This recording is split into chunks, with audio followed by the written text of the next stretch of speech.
Corporate நிறுவனங்களின் நலனுக்காக துப்புரவு பணியாளர்களை வீதியில் விட்ட திமுக அரசை கண்டித்து திருச்சி சட்டக்கல்லூரி மாணவர்கள் போராட்டத்தில் ஈடுபட்டு வருகின்றனர். போராட்டம் அரசு சட்டக்கல்லூரி திருச்சி சார்பாக ஏன் நடைபெற்றிருக்கு அப்படின்னா, இங்கு துப்புரவு பணியாளர்களோட உரிமை பாதிக்கப்படுது. கார்ப்பரேட் நிறுவனங்கள் மாதிரியான நிறுவனங்களுக்கு துப்புரவு பணியாளர்களினுடைய பணிமாற்றம் ஏற்படும் பொழுது அங்க இருக்கக்கூடிய பணியாளர்களோட பணி நிரந்தரம் அப்படின்றது முற்றிலுமா கேள்விக்குள்ளாக்கப்படுது.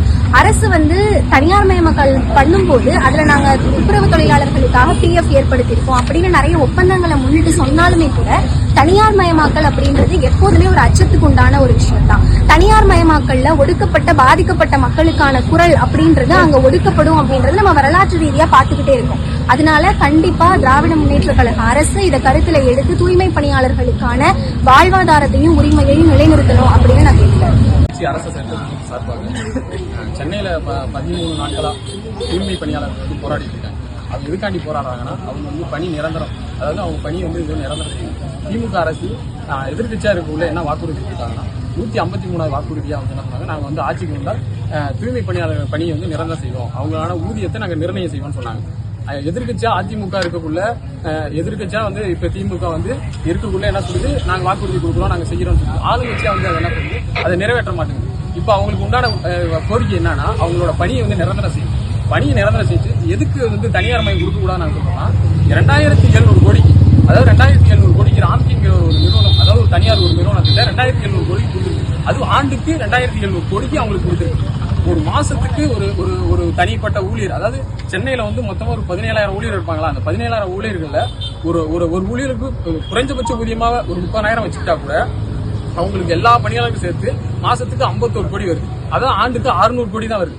600 கோடிக்கு அரசு திமுக அரசு செஞ்சிருக்கலாம். ஆனா 2700 கோடிக்கு தனியார்ட்ட தாரை வருது. என்னது காரணம்? கமிஷன். அது வரக்கூடிய கமிஷன் நிமிடம். இந்த துறை சார்ந்த அதிகாரி இது வரைக்கும் அவங்க 13 நாட்களா போராடுறாங்க. துறை சார்ந்த அதிகாரி இன்னும் யாரையும் போய் சந்திச்சது இல்லை. இந்த துறை சார்ந்த அதிகாரி இந்த மாநகராட்சியை சேர்ந்தவங்க, திருச்சி மாநகராட்சி சேர்ந்தவங்க இன்னும் போய் பார்க்கல, அவரும் பார்க்கல, சிஎம்மும் போய் பார்க்கல, இன்னும் யாருமே அவங்கள போய் கண்டுக்கல. அது துறை சார்ந்த இல்லாத ஒரு சேகர் பாபு போயிருக்காரு. அவர் போய் என்ன சொல்றாரு அந்த மக்கள்கிட்ட, அவங்களை போராட அனுமதிச்சதே உங்களுக்கு பெரிய விஷயம்.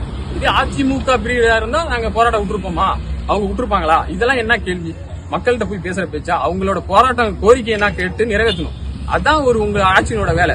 போய் நாங்க போராட விட்டதே அனுமதி. அதே மாதிரி அங்க போராடக்கூடிய பெண்களுக்கு கழிவறை கிடையாது. கழிவறை இருந்துச்சு, இது போராட்டம் நீடிக்குன்னா அந்த போராட்டம் நீர்த்தடிக்கணும்னு செய்கிற வகையில அவங்க கழிவறை இருந்ததை கழிவறையெல்லாம் எடுத்துட்டாங்க. அங்க உள்ள மக்களின் வாழ்வாதாரத்தை பாதிக்கிற மாதிரி. அதே மாதிரி அங்க பணிகள் செய்யக்கூடிய தூய்மை பணியாளர் இருக்காங்களே, தூய்மை பணியாளர்கள் இல்லைன்னா சென்னையே கிடையாது. ரிப்பன் பில்டிங்கிற ஒரு பில்டிங்கே கிடையாது. அங்க உள்ள பணியாளர்கள், அப்ப அதுல பணி செய்யக்கூடிய மக்கள்கள் யார் யாருன்னு பாத்தீங்கன்னா தாழ்த்தப்பட்ட ஒடுக்கப்பட்ட மக்கள். அப்ப திமுக அரசு அவங்களுக்கு எதிராக நிக்குதா? திமுக அரசு அவங்களுக்கு எதிராக நிக்குதா? அங்க உள்ள மக்களை, சென்னை நகரத்துல இருந்த மக்களை செம்மஞ்சேரி, கல்லுக்குட்டை, சென்னை ஓரமா வெளியில தூக்கி போட்டுருச்சு. இங்க வெளில அங்க சென்னைக்கு இப்ப பூர்வக்குடியா இருந்தவன் எல்லாம் ஓரத்துல போயிட்டான். சென்னைக்கு வாழ்வாதாரமே பொழைக்க வந்தவன் உள்ள இருக்கான். இவன் எல்லாம் ஓரத்துல நிக்கிறான். சென்னையில 40 கிலோமீட்டர் பயணிச்சு நாங்க உங்களுக்கு சுத்தம் செஞ்சுட்டு போனோம். எங்க கோரிக்கை நீ கேட்க மாட்ட, நீ ஆட்சி அதிகாரத்துக்கு நீ மேல போயிடுவ. இந்த அரசுக்கு ஒரே ஒரு கண்டனம், திருச்சி அரசு சட்டப்படி சார்பாக இந்த கவனத்தை அரசு எடுக்கலன்னா தமிழ்நாடு தழுவிய போராட்டமா நாங்க கொண்டு போவோம். தமிழ்நாடு தழுவிய போராட்டம், இது மிகப்பெரிய போராட்டமா நாங்க அறிவிப்போம். எல்லா காலேஜும் ஒருங்கிணைச்சு ஒரு நாள்ல போராட்டம் தெரிவிச்சு நாங்க அறிவிச்சுவோம். இதுதான் எங்களோட கோரிக்கை.